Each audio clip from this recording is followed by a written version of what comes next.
तो hello guys, हम देखने वाले हैं जो क्लास 10th का मोस्ट इम्पोर्टेंट टॉपिक है प्रकाश का अपवर्तन। देखिए, जैसा कि हम पढ़ रहे हैं अपना चैप्टर नंबर फर्स्ट फिजिक्स का, प्रकाश का परावर्तन एवं अपवर्तन। प्रकाश का परावर्तन और दर्पण से बनने वाली कंडीशंस सारी करा दी गई है। अब हम देखते हैं जो प्रकाश का अपवर्तन होता है वो कैसा होता है। तो देखिए, मान लीजिए हमारा एक माध्यम है ऊपर और एक माध्यम है नीचे, ठीक है। तो हम क्या कहते हैं कि जो ऊपर का माध्यम है वो भी पारदर्शी है और नीचे का माध्यम भी हमारा पारदर्शी है। देखिए, पारदर्शी होता है जिसके आर पार देखा जा सकता है। तो हम क्या कहते हैं कि जब कोई प्रकाश किरण, मान लीजिए हमारी कोई प्रकाश किरण ये वाली है, ठीक है।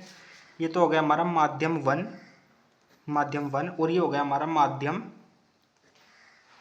2। देखिए, जो हमारा माध्यम 1 है वो तो हो गया हमारा वायु यानी कि हवा, और जो हमारा माध्यम 2 है वो हो गया हमारा कांच, ठीक है। तो देखिए, जब कोई प्रकाश किरण एक पारदर्शी माध्यम से और दूसरे पारदर्शी माध्यम में प्रवेश करती है तो वह अपने मार्ग से कुछ विचलित सी हो जाती है। कैसे? देखिए, जब ये वाली प्रकाश किरण पहले माध्यम से पारदर्शी है जो उससे दूसरे माध्यम में प्रवेश करती है तो अपने मार्ग से कुछ विचलित सी हो जाती है, तो हम कह सकते हैं कि मुड़ जाती है। देखिए, मुड़ती किस प्रकार है, जाना तो इसको इस प्रकार चाहिए था, लेकिन ये क्या करती है, थोड़ी सी मुड़ जाती है। अब हम क्या करते हैं, इसके बीच के कोण को नापने के लिए हम एक अभिलंब की रचना करते हैं। देखिए, अभिलंब रियलिटी में नहीं होता है पर इसको हम इमेजिन करते हैं ऐसे, ठीक है। तो देखिए, हम कह सकते हैं क्या, हमारी आपतित किरण और ये हमारी क्या है, अपवर्तित किरण।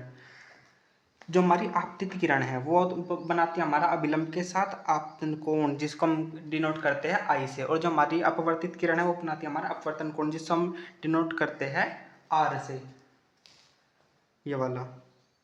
तो देखिए, प्रकाश का अपवर्तन एक सिंपल सी इसकी डेफिनेशन है बहुत आसान लैंग्वेज में, कि जब कोई प्रकाश किरण एक पारदर्शी माध्यम से दूसरे पारदर्शी माध्यम में प्रवेश करती है तो वह प्रकाश किरण अपने मार्ग से कुछ विचलित सी हो जाती है, और इसी परिघटना को हम प्रकाश का अपवर्तन कहते हैं। हम इसको लिख सकते हैं कि जब कोई प्रकाश किरण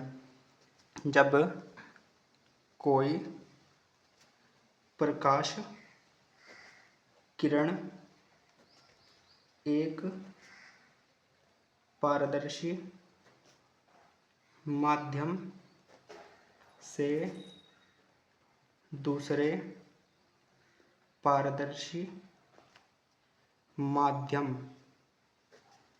में प्रवेश करती है तो वह प्रकाश किरण अपने वास्तविक पथ से यानी कि रास्ते से थोड़ा विचलित हो जाती है, और इसी परिघटना को हम प्रकाश का अपवर्तन कहते हैं। तो देखिए, ये तो हो गया हमारा प्रकाश का अपवर्तन। अब देखिए, जो हमारा प्रकाश का अपवर्तन है इसके हमारे कुछ रूल भी है। देखिए, जैसे प्रकाश के परावर्तन में हमारे रूल थे, तो हम क्या कह सकते हैं कि प्रकाश के अपवर्तन के नियम। देखिए, प्रकाश के परावर्तन के भी 2 नियम थे और प्रकाश के अपवर्तन के भी 2 ही नियम हैं। तो हम कह सकते हैं एक नियम तो हमारा मैच होता है कि आपतित किरण, अपवर्तित किरण और आपतन बिंदु पर खींचा गया अभिलंब हमारे तीनों एक ही तल में होते हैं। तो हम क्या कह सकते हैं कि आपतित किरण आपतित किरण और अपवर्तित किरण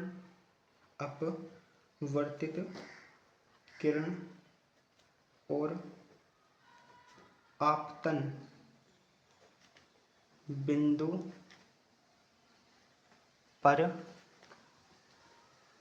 खींचा गया अभिलंब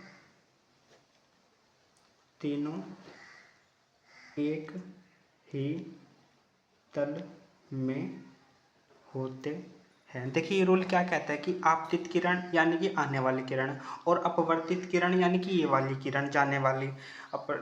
आपतित किरण, अपवर्तित किरण तथा आपतन बिंदु, हम इसको बोलते हैं, इसको आप ओ से डिनोट कर लीजिए। तथा आपतन बिंदु पर जो हमने ये वाला अभिलंब खींचा है ना, ये तीनों एक ही तल में होते हैं।